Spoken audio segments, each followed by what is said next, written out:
Di fakta selanjutnya, fenomena parkir liar di ibu kota masih jadi pekerjaan rumah. Ramai menghiasi sudut kota meski telah ditertibkan rutin bertahun-tahun. Apakah sengaja dibiarkan sebagai bisnis ilegal yang menggiurkan? Parkir liar masih banyak ditemui di berbagai ruas jalan. Dengan bermodalkan lahan kosong serta lokasi yang strategis, memberikan kesempatan bagi para oknum untuk menghasilkan pundi-pundi uang. Padahal potensi dari pendapatan pajak parkir setiap tahunnya di DKI Jakarta cukup besar, namun terhambat dengan fenomena parkir liar ini.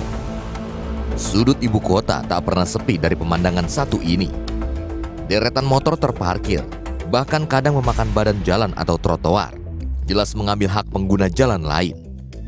Parkiran liar pun merajalela, ada sekitar taman, mal, juga perkantoran. Bertahun-tahun razia digelar, tapi persoalan parkir liar seperti tak ada ujung. Masih saja semerawut jadi sumber kemacetan. Parkir liar nggak setuju banget sih. Kenapa tuh? Soalnya bikin macet yang pertama ya. Yang kedua juga itu bener-bener nyakitin mata.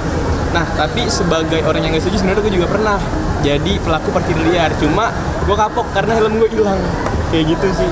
Banyak minusnya, kadang itu tuh bisa bikin jadi yang trotoar itu kan jadi jalan macet, terus jadi kumuh, kadang lingkungan tuh jadi nggak enak banget untuk dipandang.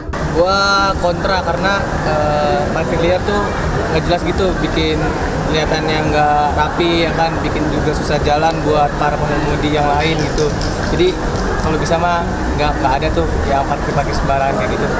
Padahal jika dikelola dengan maksimal, parkir bisa jadi sumber pendapatan pajak yang menguntungkan. Tahun 2021 misalnya, pemerintah Provinsi DKI Jakarta mendapat 352 miliar rupiah dari pajak parkir. Apakah memang sengaja dibiarkan sebagai bisnis ilegal yang menggiurkan? Bayangkan jika harga parkir di satu lokasi untuk satu motor misalnya 10.000 per hari. Jika dalam sehari ada 5.000 motor, maka total pendapatan dari satu lokasi parkir motor saja sudah 50 juta per hari. Saya malah melihatnya, kenapa nggak sekalian saja parkir liar ini diresmikan oleh pemerintah dan itu menjadi pendapatannya pemerintah gitu, daripada sekarang hanya dikelola oleh sebagian pihak dan hanya menguntungkan sebagian pihak. Menurut saya itu malah menjadi catatan yang tidak baik ya buat kebijakan perparkiran khususnya di Jakarta.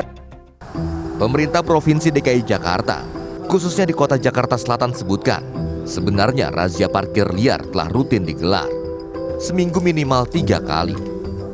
Kita seminggu 3 kali, tapi kalau misalkan yang penindakan parkir liar yang untuk penderekan itu setiap hari kita lakukan, dilakukan oleh anggota Dinas Perhubungan DKI gitu. Solusi mengajak masyarakat beralih ke transportasi umum, jelas itu bisa dilakukan. Namun sembari masih mengakomodasikan pengguna kendaraan yang belum bisa beralih, Pemprov semestinya juga kian mengelola parkir agar lebih tertata, juga menguntungkan pendapatan daerah. Daven Putra, Anan Surya melaporkan untuk NET.